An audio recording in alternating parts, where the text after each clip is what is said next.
বন্ধু একটা স্পিড খাওয়া। বন্ধু টাকা নাই। বন্ধু একটা চিপস খাওয়া। বন্ধু টাকা নাই। বন্ধু অন্তত পক্ষে একটা চা খাওয়া। বন্ধু আমার কাছে টাকাই নাই। বন্ধু তুই আমার একটা চকলেট খাওয়া। বন্ধু আমার কাছে 1 টাকাও নাই।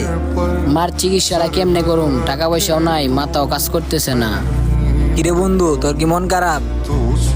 হ বন্ধু, মন খারাপ। কি হয়েছে বন্ধু, মন খারাপ কে? কি হয়েছে আমার খুললে কও। বন্ধু আমার মা অনেক অসুস্থ, আমার কাছে এই টাকাটাও নাই যে আমি মার চিকিৎসাটা করুম। আচ্ছা তুই কারা, আমি আইতাছি। আমার দুঃখ শুনে সবাই চইলা যা, কেউ আর হেল্প করে না। আমার বন্ধুর মা অসুস্থ, আমার কিছু একটা করতে হইব।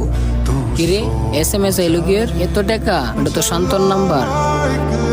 কিরে বন্ধু তুই এত টাকা কই পাইলি? তুই আমার এত টাকা দিছিস কে? তোর কাছে না টাকা নাই? কিরে বন্ধু, তোর মা অসুস্থ, আগে কইবি না?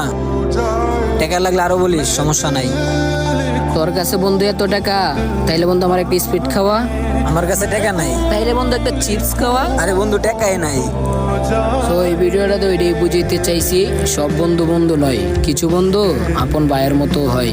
তো এরকম বন্ধু কার কার আছে তাকে মেনশন করে যাও।